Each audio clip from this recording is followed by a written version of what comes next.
Movie শুরুতেই আমাদের গৌরী রাজ্যের যুবক নামের একজন রাজাকে দেখানো হয়।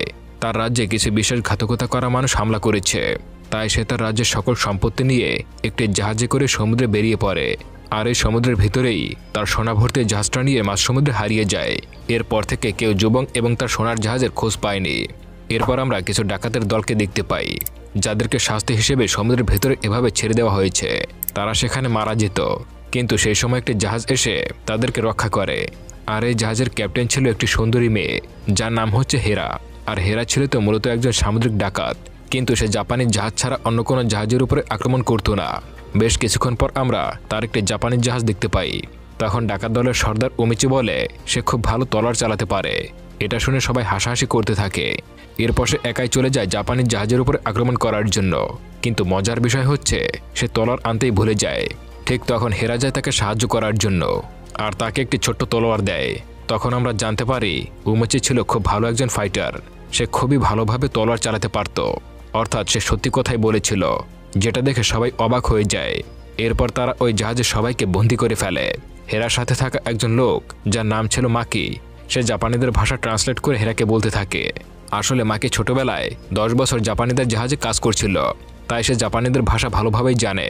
তখন ওই জাহাজে থাকা একটি ছোট ছেলে বলে, আমাদেরকে ছেড়ে দাও, আমরা তোমাদের কোনো ক্ষতি করতে আসিনি, আমরা এসেছি এখানে গুপ্তধন খোঁজার জন্য। যেটা শুনে হেরা বলে, কোথায় আছে সেই গুপ্তধন? আর তখন ওই ছেলেটি হেরাকে ইশারা দিয়ে তার জাহাজে একজন লোককে দেখিয়ে দেয়। আসলে তার কাছে গুপ্তধন খোঁজার জন্য সেই ম্যাপটি ছিল। এরপর তারা তাদের জাহাজে এসে সেই ম্যাপটি দেখে, আর তখন ওমিচি ম্যাপটি দেখে বুঝে যায় এটি হচ্ছে সেই যুবকের গুপ্তধনের ম্যাপ। এবং তারা এই ম্যাপে একটা আইল্যান্ড এবং একটি হাতের দাঁতের ছবি দেখতে পায়, আর সেই আইল্যান্ডটি ছিল তাদের খুবই কাছে। তাই তারা সবাই মিলে ওই আইল্যান্ডে চলে আসে।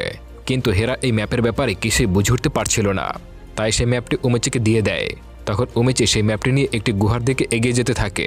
তখন সে একটি বুনো গরু দেখতে পায়। তারা যেহেতু মাসের পর মাস সমুদ্রে থাকে, তাই মাছ ছাড়া অন্য কিছুই চোখে দেখে না। তাই চোখের সামনে একটি বুনো গরু দেখে তারা আর লোভ সামলাতে পারে না। ফলে সে সবাইকে নিয়ে ওই গরুটিকে ধাওয়া করতে চলে যায়। কিন্তু একটু পরে হেরা লক্ষ্য করে গুহার অন্যদিক থেকে বুনো গরুর একটা পাল তাদের দিকে ধেয়ে আসছে। হেরা তাদের সাবধান করতে যাবেই, কিন্তু ততক্ষণে অনেক দেরি হয়ে যায়। সেই সময় একটি গরু ওমিচিকে মাথায় করে নিয়ে পাহাড় থেকে নিচে ফেলে দেয়, যেটা দেখে তারা সবাই ভাবে ওমিচি হয়তো মারা গেছে। কিন্তু না, সে একটা গাছ ধরে ঝুলেছিল। তখন সেখানে ওমিচি একটা হাতের দাঁত দেখতে পায়, আর সেটা নিয়ে উপরে চলে আসে।